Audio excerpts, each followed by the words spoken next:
لقد كان في يوسف وإخوته آيات للسائلين إذ قالوا ليوسف وأخوه أحب إلى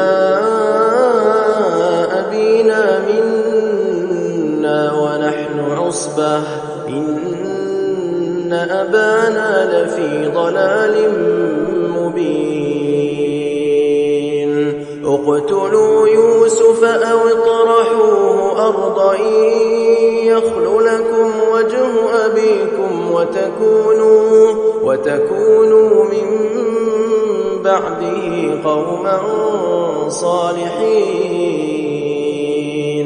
قال قائل منهم لا تقتلوا يوسف وألقوه في غيابة الجب يلتقطه بعض السيارة إن كنتم فاعلين قالوا يا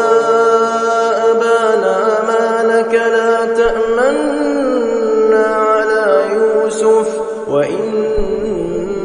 له لناصحون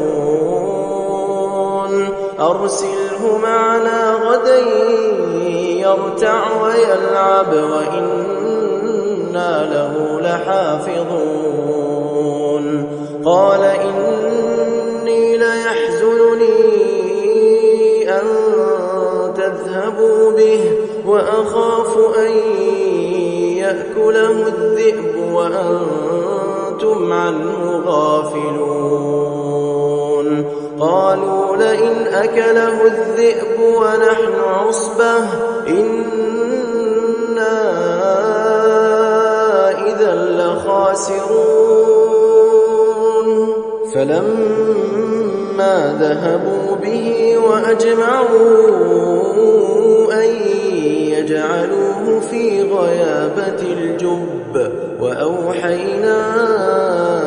إليه لتنبئنهم بأمرهم هذا وهم لا يشعرون وجاءوا أباهم عشاء يبكون قالوا يا أبانا إنا ذهبنا نستبق وتركنا يوسف عند متاعنا فأكله الذئب وما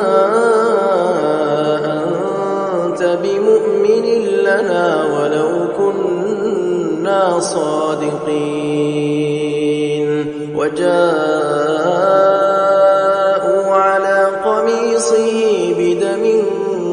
كذب قال بل سولت لكم أنفسكم أمرا فصبر جميل والله المستعان على ما تصفون